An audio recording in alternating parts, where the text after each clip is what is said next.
간첩 증거 조작 의혹 사건의 핵심 인물인 국정원 권목과장이 검찰 조사를 받은 뒤 자살을 시도했습니다.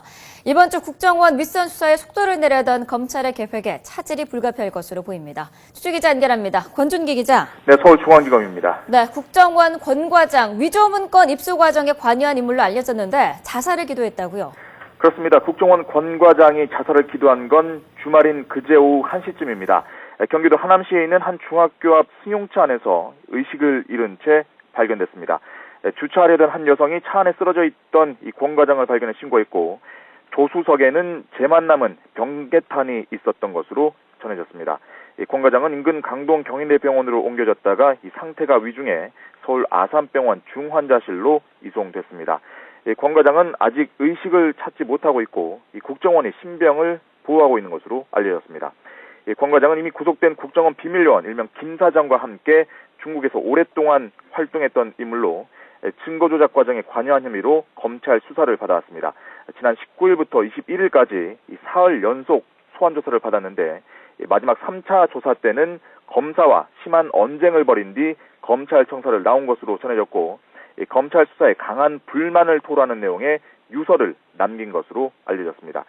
권 과장은 검찰 수사 과정에서 모욕감을 느꼈고, 검찰이 대공수사국 직원들을 위조범으로 몰아가고 있다며 반감을 느꼈던 것으로 전해졌습니다. 하지만 검찰은 권 과장이 피의자 신분으로 소환됐지만 국정원 직원이라는 신분상 동의 없이 체포할 수 없었고, 조사는 적법한 절차에 따라 이루어졌다고 밝혔습니다. 네, 검찰이 이번 주에 국정원 윗선 수사에 속도를 낼 계획이었는데 차질이 불가피하겠죠? 그렇습니다. 권 과장은 구속된 비밀요원 김 사장이 위조 문건을 입수하는 과정과 이모 선양 영사과 영사 확인증을 쓰는 과정에 모두 관여한 인물로 알려졌습니다.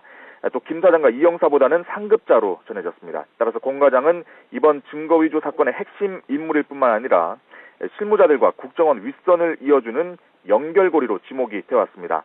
이런 권 과장이 자살을 기도하면서 검찰의 윗선 수사에 차질이 불가피할 것으로 보입니다.